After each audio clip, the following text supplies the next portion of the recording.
Salut les amis, on a encore une chance extraordinaire. Aujourd'hui, on va découvrir une montre avec pas mal de complications dont je n'avais jamais entendu parler. D'ailleurs, une Baume et Mercier avec la fonction GMT et alarme. Comme ça, vous prenez l'avion. Si vous êtes décalqué avec le décalage horaire, eh bien, vous avez cette petite alarme qui fait que vous allez vous réveiller. Et figurez-vous, regardez bien là, juste au-dessus de mon doigt, on voit le drapeau belge. Je vous rassure, hein, il n'y a pas de décalage horaire entre la France et la Belgique, mais on va quand même vérifier avec Romain qui nous raconte sa Baume et Mercier Kepland GMT Alarme. C'est parti dans un nouveau Duel Time.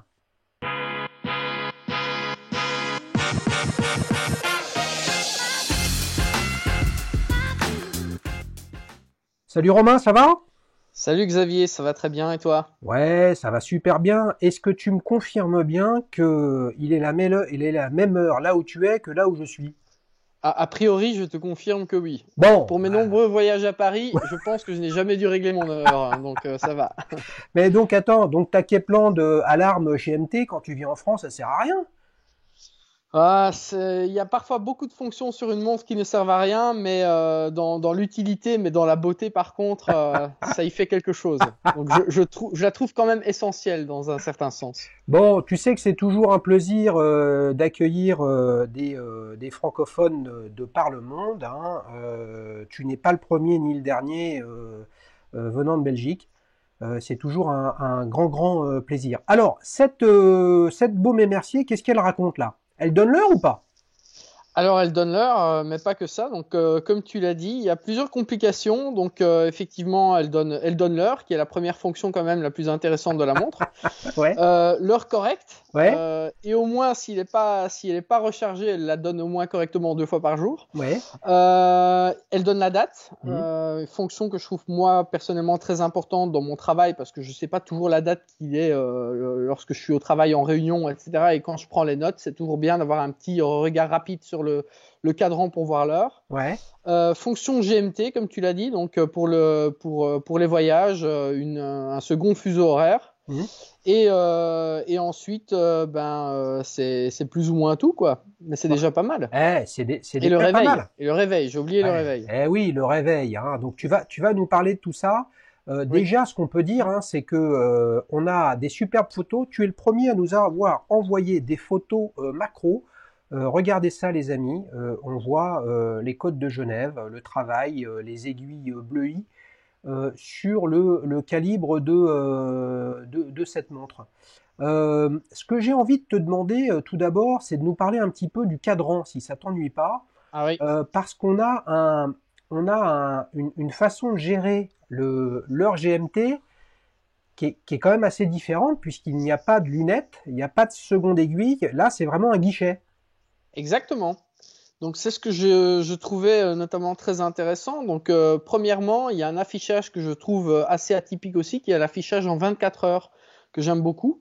Hmm. Donc pas sur une lunette séparée, c'est vraiment à l'intérieur même du cadran. Donc déjà, je trouve ça très esthétique. Et effectivement, l'heure, la seconde heure, le second fuseau horaire est donné dans un guichet à 6 heures. Et Donc là, je trouve ouais, la lecture assez facile. ouais. Donc sur la photo, là où on la voit à ton poignet avec une chemise blanche, Oui, il est 10h10 avec les aiguilles oui, et le guichet à 6h affiche 14. voilà, L'un est l'heure locale, l'autre est l'heure GMT. exactement, Enfin, et l'heure GMT. Et l'heure, pardon, sur le deuxième fuseau horaire. exactement. Voilà. Donc là, s'il est 10h10, 10h15, pardon, donc du matin, et que ton guichet en bas affiche 14h, nous sommes donc à 4 heures de décalage vers Exactement. l'est. Donc ça veut dire qu'on est quelque part en Égypte, hein, un truc comme ça, ou hein. Alors, je ne me rappelle plus quand j'ai pris cette photo, mais ça m'arrive en fait d'utiliser l'heure GMT pour avoir l'heure de certains de mes clients, puisque j'ai pas mal de clients internationaux. Donc, je mets l'heure locale comme étant l'heure principale, mais pour certains gros projets en international, je mets l'heure de mes clients pour avoir un peu une idée de l'heure qu'il est quand j'envoie Ouais, mes mails, ouais, etc., pour ouais, savoir un bien, peu est-ce que j'ai une chance d'avoir une réponse ou pas. bien sûr, bien sûr. Voilà. Bon, ben ça c'est un truc qui est, que je trouve original dans sa présentation parce que ça en fait, tu vois, si tu prends un exemple de montre qu'on va appeler de World Time, donc Oui, souvent avec la map monde, le globe, le nom des villes sur une lunette, tout de suite ça fait quelque chose d'assez chargé. Une exactement. lunette externe GMT amène un côté sportif, ou en tout cas qui se manipule. Absolument. Là, c'est tout le contraire. C'est pas mal ça, hein. Absolument. C'est pas mal. Absolument. Et je trouve que en fait, enfin, on en parlera peut-être un peu plus loin dans notre discussion, mais effectivement, ce que j'aime, c'est l'écran, enfin pas l'écran, mais le cadran est chargé sans l'être trop. Donc il y a un affichage de 24 heures, il y a ces deux guichets date et GMT, mais d'une autre façon, je trouve que pour un diamètre en 39, il y a pas mal d'informations dans ce cadran qui sont esthétiques, qui sont bien pensées, sans trop charger un cadran en 39 mm. Ouais, Et ça, c'est vraiment ce que j'ai aimé avec ouais, cette montre. je suis d'accord. Mais alors pour le coup, ça me fait me poser la question suivante. Là, on vient de parler de ce guichet à 6 heures pour le deuxième fuseau horaire. Oui, Mais alors, moralité, je crois la voir sur l'image. Sous l'aiguille des minutes, excuse-moi, il faut que j'aille sur d'autres photos. Je me disais, mais où est l'aiguille de l'alarme? Et en fait, oui, c'est une petite aiguille. exactement. Oui, alors les amis, il faut que je creuse dans les... voilà, faut que je creuse dans toutes les photos que tu nous as envoyées. T'as fait ça avec une petite loupe, Romain? J'ai fait ça avec, j'ai fait ça avec une loupe sur mon iPhone. Hmm. Bien que je sois photographe amateur et que j'ai un appareil photo avec des objectifs macro, j'ai pas voulu trop m'embêter effectivement à sortir ce matériel. Ça a été vraiment fait de manière très amateur Ouais, avec une ouais, loupe sur ouais. l'iPhone. Ouais, mais parce que les amis, la photo principale que je vous montrais depuis le début, c'est-à-dire celle-ci ou celle-ci d'ailleurs, ben, dans le cas où on a l'heure à 10h15, il s'avère que la petite aiguille de l'alarme est cachée sous l'aiguille des minutes. Là, voilà une autre photo où on voit très bien la montre qui affiche 8h30 ou 9h30 et on voit l'aiguille de l'alarme qui est sur 12 heures. Mais attends, ça veut dire que tu te réveilles à midi? Alors non, je dois particulièrement être honnête sur le sujet. La fonction alarme est une complication que je trouvais intéressante parce que je la trouve peu répandue sur les montres. Hmm. Mais c'est juste ce côté un peu rareté qui générait mon intérêt. C'est pas vraiment le côté utilitaire pur. Donc en fait, la fonction réveil, si je l'ai utilisée 2 fois dans ma vie lors de la possession de cette montre, c'est beaucoup. Ouais, ouais, Donc oui, voilà, oui, ouais. c'est juste pour le fun. Ouais, mais moralité, ça donne aussi ça permet un équilibre qui est, je trouve, intéressant. C'est que donc tu as deux couronnes, Oui, hein. absolument. Voilà. Tu as deux couronnes et tu nous as envoyé, merci encore, des photos des deux couronnes. Je pense que la couronne du réveil et de l'alarme, c'est la couronne à 4 heures. Oui, exactement, Ouais, donc il y a un soleil dessus, on va dire, alors que la exactement. couronne pour régler l'heure, on reconnaît le logo de Baume et Mercier. Bon, mais merci. Ouais. Exactement. Et donc, la couronne du haut permet de régler l'heure, la date, Hum. effectivement, et le fuseau horaire. Et le fuseau horaire, donc ok, donc un truc très intéressant. On peut voir également, ce qui est assez logique, on retrouve le logo Baume et Mercier sur la boucle déployante. C'est quoi l'adjectif qui caractérise le mieux pour toi cette montre? Alors, j'y ai travaillé dur hein, pour trouver cet adjectif. Je dois avouer que c'était pas évident du tout. T'avais la Vraiment, pression! vraiment, non, non, c'est vrai. Et au final, ça va peut-être faire un bluff, mais je vais l'appeler généreuse. Et Généreuse. voilà. Alors, pourquoi je dis généreuse? Euh, Parce qu'elle est toute en rondeur. Et une femme en rondeur, on dit qu'elle a des courbes généreuses. Donc la première raison pour laquelle je donnerais généreuse, c'est pour tout ce côté un peu arrondi partout. Alors je ne sais pas si tu la vois bien ici. Donc même le vert est légèrement bombé. Oui, Tout est rond. Les couronnes sont rondes, etc. oui. Donc pour moi, ce travail de courbe qui est particulièrement esthétique et très équilibré, tu l'as dit, pour moi c'est quelque chose, je ne voulais pas donner comme adjectif purement équilibré, parce que voilà, même si c'est vrai que l'équilibre, je trouve, caractérise très bien cette montre. Généreuse aussi donc pour les courbes, mais pour l'autre sens, c'est également généreuse en termes de complications par rapport à la valeur de la montre. On reviendra peut-être sur le prix plus tard. Non, non, mais vas-y, Mais parle-en maintenant, hein, c'est ton émission, les amis, vous avez oui, compris, hein. C'est Romain qui nous raconte sa montre, donc vas-y, parle-nous de ce que tu veux, hein. mais en fait, je l'ai acquise d'occasion à mon frère qui voulait la revendre pour se racheter une autre montre. Et du coup, je l'ai racheté pour un prix qui, pour moi, est relativement dérisoire dans la haute horlogerie, puisque je pense que je l'ai racheté à l'époque, c'était en 2010, entre 1006 et 1800 euros. Ouais, Et je pense que de souvenir, quand lui l'a acheté neuve en bijouterie, il l'avait payé entre 3006 et 4000. d'accord, Et donc, quand je dis généreuse, c'est que je pense que si on a autant de complications dans un modèle qui irait faire IWC, Rolex, etc., on paierait sans doute 3 à 4 fois le prix. bien sûr, bien Donc, c'est sûr. un peu pour ça que j'utilise cet adjectif généreux, c'est que je trouve que le nombre de complications, l'équilibre qu'on reçoit dans la montre pour le prix au final qui était catalogue me paraît tout à fait honnête. Hmm. Voilà. Je rajoutais dans le terme généreux, il y a comment dire, tu as des anses qui sont assez imposantes, Oui, mais qui sont, je trouve, très équilibrées au regard comment dire, de l'épaisseur de la lunette, qui fait oui, que on n'a pas des grosses anses avec des petits poussoirs, on n'a pas des grosses anses avec une lunette très fine. Tout ça est très très équilibré. absolument. Et ça lui donne une forme très ronde au global. Voilà, c'est exactement ça. Et bon, je suis pas un grand connaisseur de l'histoire et de la philosophie de l'ensemble des montres des marques de l'horlogerie, mais je sais que pour avoir lu le catalogue Baume et Mercier qui est fourni avec la montre, effectivement, je trouve que Baume et Mercier là réalise un peu sa vision, son optique, qui est de créer des montres qui sont à la fois innovantes dans le style, mais qui restent très classiques et très équilibrées en termes d'esthétique. Et pour moi, je trouve que cette montre incarne parfaitement l'équilibre dans une esthétique. Elle en fait pas trop.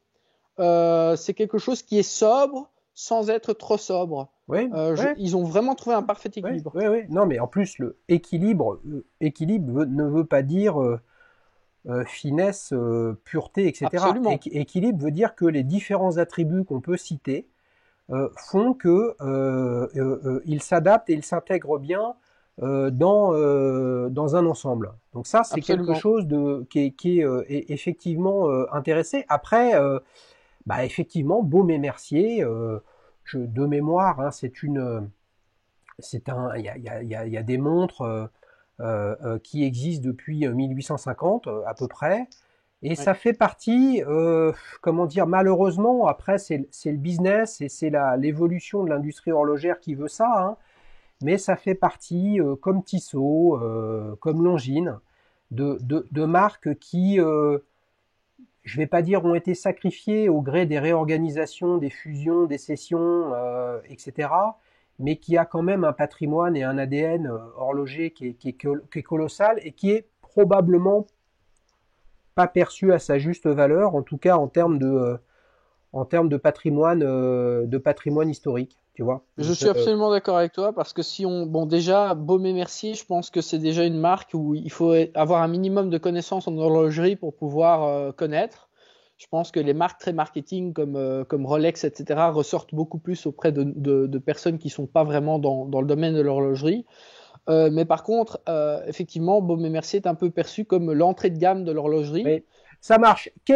Comme tu as fait des photos en macro qui sont très sympas, quel est le petit détail, vraiment le truc que tu préfères sur cette montre? Alors, je dois avouer qu'un truc que j'apprécie, même si on le voit que quand on enlève la montre, c'est l'accès à la masse oscillante à l'arrière et le fait que le fond de boîte soit transparent. Oui, Donc personnellement, moi j'aime pas les montres squelettes, donc j'aime beaucoup les cadrans, oui. mais par contre j'aime quand même assez bien qu'on puisse voir la masse oscillante à l'arrière. Voilà. Donc ça c'est vraiment le petit détail que j'aime vraiment bien sur cette montre, en plus de son ensemble équilibré hein, de manière générale, mais vraiment ça c'est le petit détail qui me plaît vraiment beaucoup dans cette montre. Ouais, c'est vrai. Alors, on a qu'une seule photo où on voit l'intégralité de la montre avec son bracelet, etc. Et au dos, il y a un truc qui est très original. Et, on a en fait une lunette cannelée qui généralement est un attribut de décoration visible côté cadran. Et là, c'est sur le fond de boîte. Oui. Hein? Oh, Est-ce que ouais. ça génère pas un petit peu d'inconfort, ça, Romain? Alors, je l'ai jamais expérimenté. Mm. Donc, pour moi, c'est une montre que je trouve assez confortable. Il y a pas de souci par rapport à ça. Elle est pas si minuscule que ça, hein. Je sais pas si on le voit bien. Elle a quand même une certaine épaisseur. Mm. Je pourrais pas dire combien de millimètres d'épaisseur elle a, mais c'est quand même pas une montre qui est hyper fine. Mais par contre, une fois au poignet, elle est parfaitement Ouais. confortable. Donc Attends, c'est pas gênant du tout. soit elle est généreuse, soit elle ne l'est pas. Voilà, on est Hein? bien d'accord. Eh oui, Exactement. oui. Revenons sur cette photo là où on voit le fond de boîte et on voit aussi le bracelet. C'est un bracelet d'origine, ça? Alors oui, je l'ai remplacé une première fois. Donc la montre, comme je l'ai dit, je l'ai acquise en 2010. Et pendant très longtemps, vu que c'était mon début en horlogerie, j'ai porté la montre quand même pas mal d'années uniquement celle-là. Mm. Ce qui fait que le cuir s'était plutôt bien abîmé, hein. C'est un bracelet alligator, donc je l'ai acheté d'occasion. Le bracelet n'avait pas encore été remplacé. Donc année après année, effectivement, il avait commencé à s'user sur les côtés. Et je suis plutôt du genre, pour une raison que je ne peux pas vraiment expliquer, à vouloir récupérer les bracelets d'origine de la marque. Et donc je me suis rendu chez un AD ici sur Bruxelles et je l'ai Eh, fait remplacer par le bracelet d'origine. d'accord, ok. Ok. Parce que là, on voit sur ce bracelet que donc tu as des petites encoches qui font que tu peux le retirer facilement. Oui, Mais ça, c'est un bracelet qui est assez compliqué à fabriquer parce que c'est une montre avec des anses longues et pour autant, il y a un bracelet qui épouse la forme de la carrure. absolument. Alors que généralement, lorsqu'on a des bracelets comme ça qui épousent la forme de la carrure, ça vient du fait que ce sont des anses courtes. Et donc la pompe qui permet de tenir le bracelet est en forme courbe. Alors que là, on voit vraiment au-delà de, la, de la pompe, hein, toute une partie arrondie du Oui, bracelet qui est la forme du bracelet et non pas la forme de la pompe. exactement. C'est du beau travail en termes de fabrication de bracelets. C'est pas mal Et du tout, ça.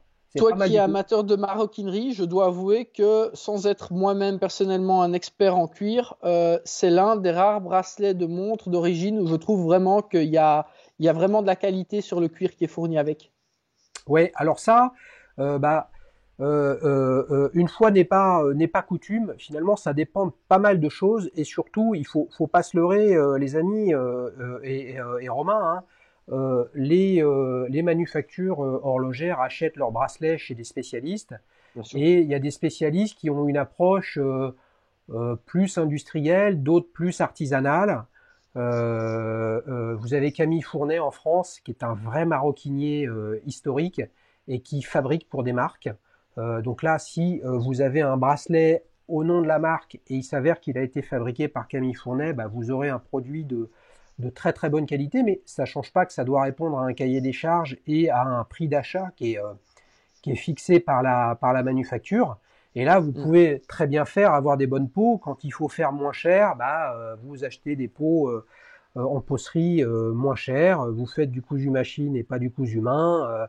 Vos doublures et vos renforts sont en moins bonne qualité. Enfin, il y a plein de paramètres qui font que tu as un bon ou un mauvais bracelet. Et puis après, c'est aussi une affaire de sensation, c'est aussi une affaire de look. Tu vois, moi, je suis un Absolument. fan de bracelets parce que j'utilise mes mains pour en faire. Et donc, il n'y a rien de plus beau dans un bracelet romain, pour moi, un bracelet en cuir, il n'y a rien de plus beau que l'imperfection du cousu main. Oui, je La comprends. perfection du cousu machine, bah, c'est pas terrible. Et quand même, une des dimensions du luxe, d'où le terme manufacture, hein, fait à la main, parfois, dans des manufactures horlogères, on peut se dire, mais en fait, elle est où la manufacture? Hein, on est sur des process industriels de fabrication avec énormément d'automatisation, Bien sûr, et de sous-traitement. et voilà, voilà. Donc C'est pas simple. Les amis, on va passer à la deuxième partie de ce Duel Time. Alors, ce que j'ai fait, Romain, c'est que je t'ai dégoté 4 alternatives à ta montre. Alors, je t'avoue que trouver des modèles GMT à l'arme, c'est quand même super difficile. Voilà. Donc, je t'ai trouvé 4 modèles GMT. Ok. Donc, toi, tu vas devoir voter pour ta montre préférée. Et vous, les amis, les abonnés, si vous n'êtes pas encore abonnés, c'est le moment de le faire. Vous allez pouvoir voter pour l'une des 5 montres, dont celle de Romain. Est-ce que tu es prêt pour la première? Prêt. Alors, c'est parti, mon kiki. Nous avons une Carl F. Bucherer Patravi Traveltech en 46,6 mm. Waouh! Alors, qu'est-ce que tu en penses? Waouh. Alors, pour le coup, je trouve cette montre juste gigantesque. Je suis même étonné que ça puisse se mettre à un poignet d'être humain, cette montre. C'est fait pour les tricératops, non? Non, c'est juste énorme. Bon, c'est pas trop ma came, je dois avouer. Si je mets même le diamètre De côté? de côté, bah, tu vois, on discutait de l'équilibre qu'il y avait sur la mienne. Là, en l'occurrence, je trouve que c'est extrêmement chargé, quoi. Donc, le cadran est extrêmement chargé, c'est très complexe. Je me dis qu'il faut vachement connaître sa montre pour reconnaître effectivement l'heure qu'il y a sur le second fuseau horaire. Je trouve, il n'y a pas une fonction chronographe avec? Si, tout à fait. Ah, voilà, c'est ça. Il y a énormément de couronnes, de boutons aussi. Je trouve qu'il y a un déséquilibre du coup avec la couronne qui est sur le côté gauche. C'est vraiment pas du tout ma came, quoi. Donc trop, il y en a trop. Oui, là on en fait vraiment trop et j'ai vraiment l'impression, mais peut-être que ça déséquilibrerait encore plus la montre, que le bracelet est juste énorme aussi en termes d'épaisseur, mais c'est peut-être juste visuel. Ouais, non, là c'est vraiment beaucoup. C'est tout l'intérêt de ne regarder qu'une photo. Alors tu vois, moi paradoxalement, j'aurais envie de te dire, bah ouais, mais celle-là, elle est généreuse, cette montre. Et si tu enlèves, alors ça va faire beaucoup de si, attention, hein, mais si tu enlèves la couronne à 10 heures et que tu oublies que c'est un chrono, regarde un peu la forme du boîtier, c'est-à-dire les anses, la carrure. On n'est pas très éloigné je trouve, de ta Baume & Mercier. Alors, c'est vrai que après le cadran, lui, est extrêmement complet. Peut-être avec trop d'informations tue l'information. Hein. Oui, mais c'est un peu ma perception des choses, effectivement. Ce double affichage 24 heures là sur le côté. Non, là vraiment c'est trop. C'est trop. Et là, je trouve que du coup la date est très mal mise en valeur également. Elle est mise genre ah ben là il nous restait de la place, on va encore mettre un truc. je suis d'accord que c'est pas le truc le plus réussi. Je pense qu'il y a une petite loupe en plus. Oui, c'est ça. Ouais, c'est pas ça. Je suis d'accord avec toi. Ce truc-là, pour le coup, n'est pas réussi. Combien tu lui mets de 0 à 10, Romain, ceci? Je vais être un peu virulent là. Hein. Moi, je vais mettre 3 quoi. 3 sur 10. Waouh! Attention, je crois que c'est l'une des plus mauvaises, si ce n'est la plus mauvaise note que nous ayons eue dans Duel Time. Bon bah, a priori, aujourd'hui, on a plein d'informations, mais notamment une, ce n'est pas le début de l'histoire d'amour de Romain avec Bucherer, l'horloger, non pas le distributeur. Deuxième alternative, là je t'envoie une Carrera, une Tag ER Carrera avec le calibre ER02, toujours en fonction GMT. Alors, bon, 45 mm encore. Hein. Bah oui. C'est vraiment pas fait pour mon poignet, ça. Hein. Ah bah tu sais, toute la vertu de cet échange, c'est d'amener des montres où il y a une fonctionnalité et je t'en présente d'autres. Donc c'est vrai qu'il faut que tu les regardes plus dans une logique de design. Si toi tu te dis 45 c'est rédhibitoire, c'est compréhensible, mais dis-toi qu'elle est en 40. C'est clair. Tu vois, si elle était en 40. J'exclus ça effectivement. Alors là déjà elle me plaît quand même un peu plus, je dois avouer, bien que le cadran soit toujours chargé également.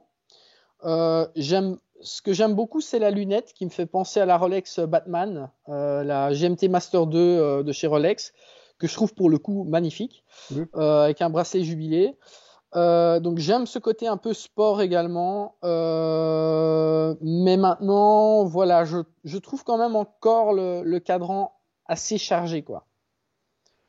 C'est encore trop généreux là pour le coup. Ouais, et puis attends, il y a autre chose, c'est qu'elle est squelettée, quoi. Oui, elle est squelettée en plus, voilà, Hein, ouais. Ouais, mais voilà. si tu regardes quand même par rapport à la précédente, si on prend par exemple le guichet date, là, il y a des contraintes techniques pour qu'il soit à cet endroit-là, mais il est quand même mieux intégré, hein, que le précédent. Tu as quand même un Tout guichet à qui fait, ressemble un peu à tes index horaires, tu vois? tout Voilà. à fait, Hein. tout à fait. Mais là, tu as vraiment une montre qui est aussi très très sportive par rapport à la tienne. Exactement. Et puis Hmm. bon, quand on parle de générosité, là pour le coup, je me dis, bon, il n'y a pas l'alarme, mais le chronographe, la fonction GMT, etc. Je me demande si c'est la combinaison de ces complications-là qui fait que ben, ça nécessite un chargement vraiment du cadran, qui fait que Hmm. c'est pas trop ma came non plus. Hmm. Maintenant, je lui donnerai un score un petit peu plus élevé quand même que la Bucherer. Ouais, Je vais lui mettre un 5, allez. un 5 sur 10. Ok.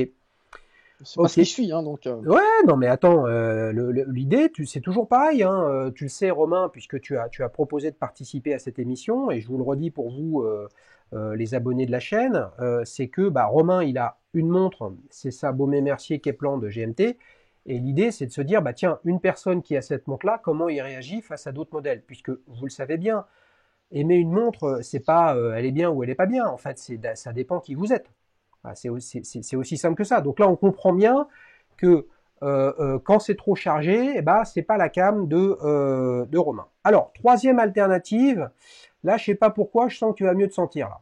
Là, on est sur une Porsche Design, donc une montre fabriquée par Eterna, la 1919 Globe Timer UTC, qui est une autre façon d'exprimer la notion de double fuseau horaire. Alors, comment tu la trouves?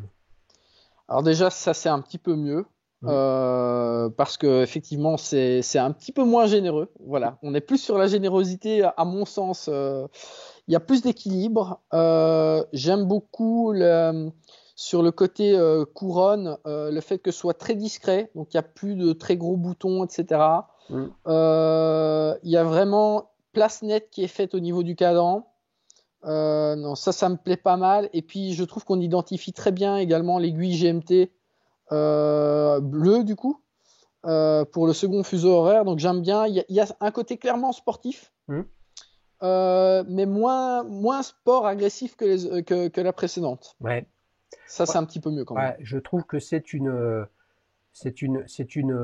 belle découverte que j'ai faite de mon côté en cherchant des alternatives pour toi parce que là, on a des anses, hein, on a un boîtier qui est très très particulier, hein, qu'on pourrait imaginer comme étant le châssis tubulaire d'une voiture de course, tu vois, Ouais, donc qui va pas mal avec Porsche.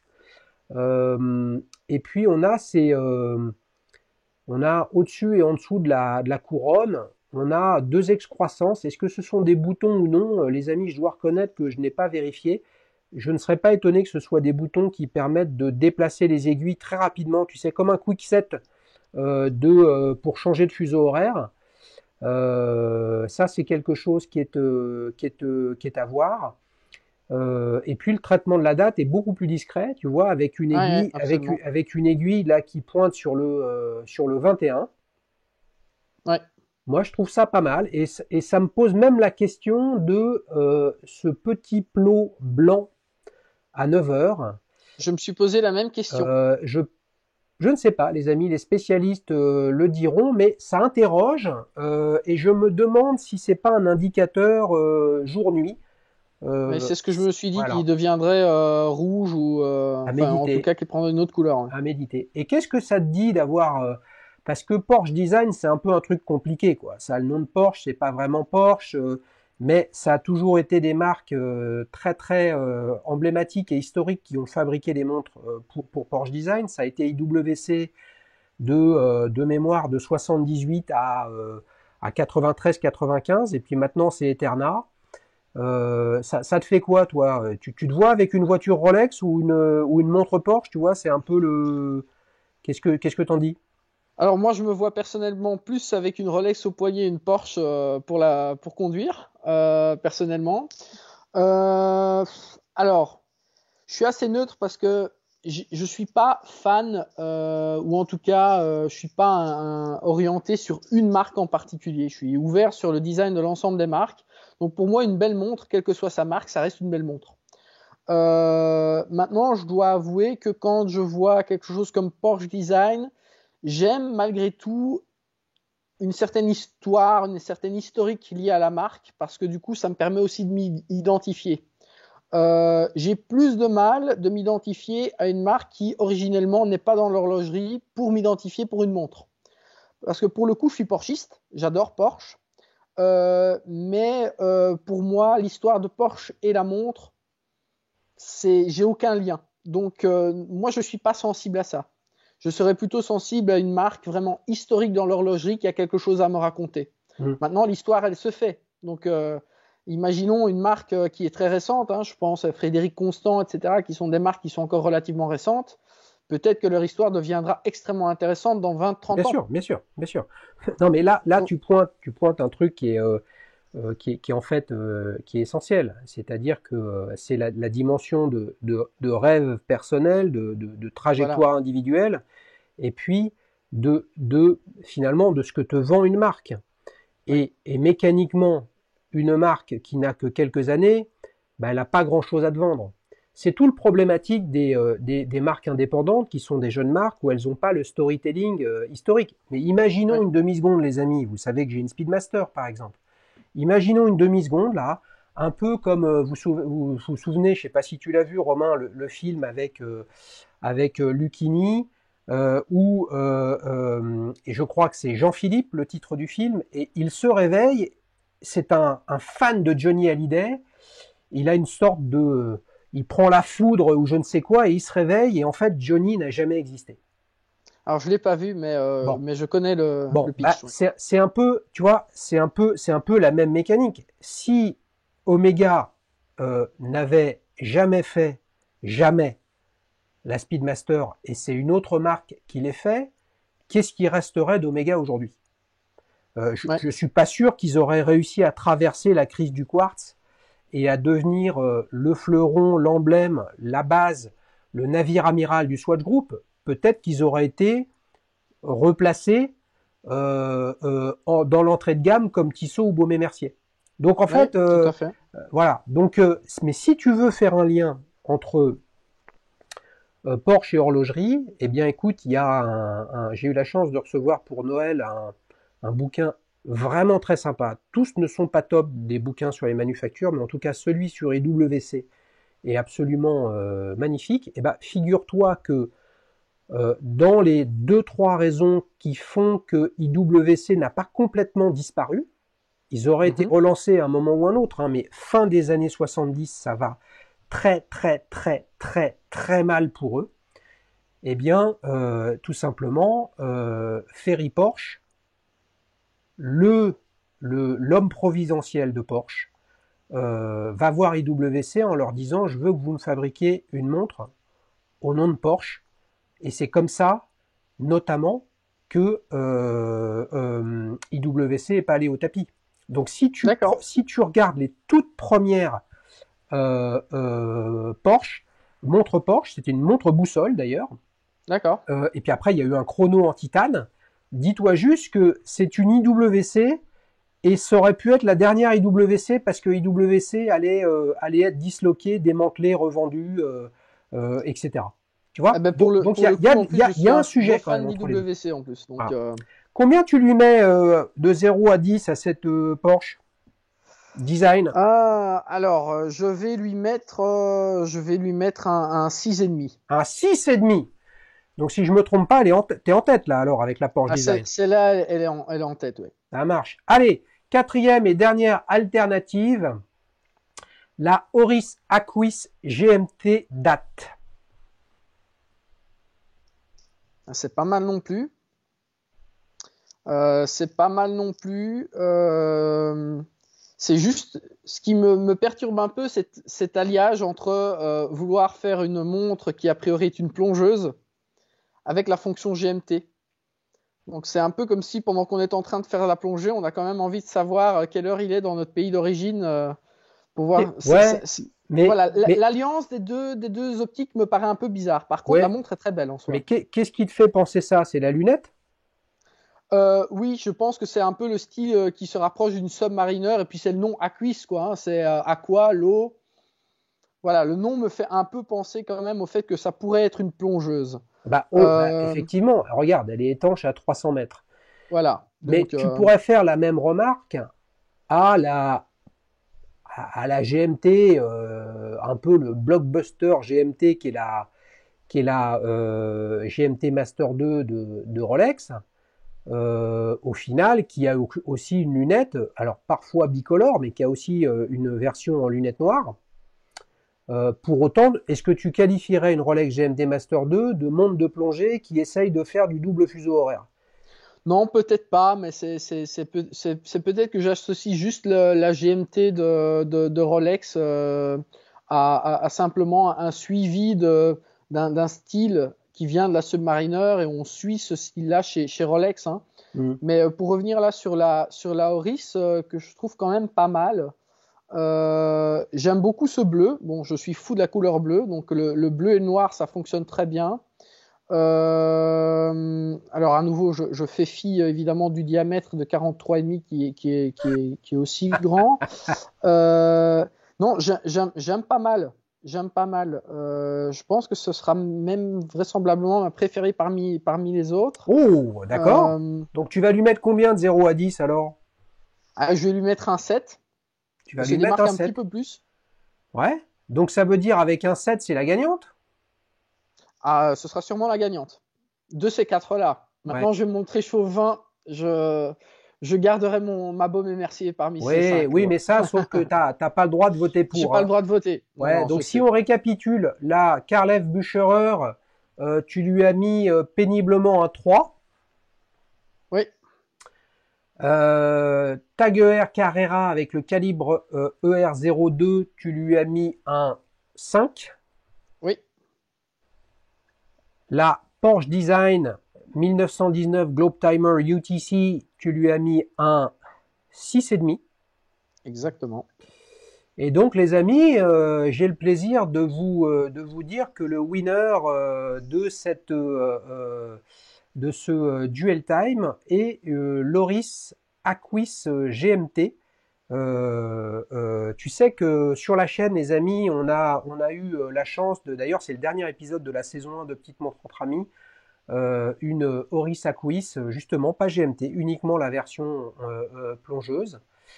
Et puis bah, depuis, Oris a sorti son nouveau calibre manufacture, les amis. Et oui, la guerre des calibres est déclarée. Hein. 2020, c'est le début de l'arrêt petit à petit des, on va dire, des obligations historiques de ETA de fournir des calibres à toute l'industrie horlogère. Donc évidemment, quand il y a moins de calibres disponibles, eh bien, soit on continue son aventure avec Celita, tu vois, Romain. Dans Oui, cette Oris Aquis GMT date, il y a le Celita SW330 qui est là, le modèle avec la fonction GMT de Celita. Et puis, bah, si on a envie de se démarquer, et je pense que les années qui vont venir vont être passionnantes parce que toutes les marques vont devoir se démarquer, car je pense que la période où des clients, en tout cas avec un regard francophone, européen, on va dire, pouvaient mettre plusieurs milliers d'euros dans une montre où on vous disait simplement il y a un mouvement suisse dedans, je pense que ça suffira plus et qu'il faudra montrer patte blanche avec une vraie démarche d'innovation en termes de mouvement. Après, l'avenir dira ce qu'il en est. Écoute, tu pourrais te laisser tenter sur cette Oris, Romain? alors, pour être tout à fait franc, je pense pas. Donc, pour moi, c'est la plus belle de ces quatre-là que tu as sélectionné. Oui, Pour moi, j'ai un objectif puisque mes 35 ans se présentent pour le 1er juin de cette année là. oui, Donc, je pense que je vais plutôt craquer pour la GMT de chez Tudor en fait, oui. qui me plaît depuis quelques temps, mais j'ai craqué pour d'autres montres entre temps. Ah, Ah oui, oui, mais c'est une passion très vicieuse. Hein. Et donc, du coup, ben, je pense que la prochaine sera aussi une GMT, mais ce sera plutôt celle de Tudor. Donc la Pour- 41 mm Exactement. avec lunettes rouge et bleu. Exactement. Bah oui, eh oui. Et ça n'est pas, je précise, hein, pour les gros Rolex fans justement qui pourraient éventuellement se dire la seule vraie GMT, c'est celle de chez Rolex. Je l'ai essayé et je dois avouer que je n'aime pas plus que ça les couleurs qui sont utilisées par Rolex. Et donc, c'est même pas une question de budget ou de volonté d'attendre. C'est vraiment parce que celle de Tudor, esthétiquement, me plaît vraiment beaucoup Oui, plus. oui, oui. Je me dis que c'est peut-être pas forcément la couleur le sujet, mais c'est le rendu céramique très glossy, Exactement, brillant. Là où sur exactement. la Tudor, tu as quelque chose Le de mat. plus sobre. Ouais, mais ça rejoint ce qu'il y a dans ta Baume et Mercier aujourd'hui. C'est-à-dire, même si elle a des courbes généreuses, ça reste une montre assez discrète et peu reconnaissable. Voilà. Et là, il y a tout le sujet de, les amis, est-ce qu'on achète sa montre pour soi ou pour les autres? Et là, si on l'achète exclusivement pour soi et pas pour les autres, bah, on n'a pas forcément envie qu'elle soit très reconnaissable. Voilà, c'est ça la vie. Romain, merci beaucoup. Merci à toi, Xavier. Si vous voulez participer, les amis, www.dailyshoes.fr, que vous veniez de France, de Belgique, de Navarre, du Canada, du Vietnam, de n'importe quel pays dans le monde, du moment que vous êtes francophone, vous êtes les bienvenus. Allez, je vous dis à ciao, bye bye.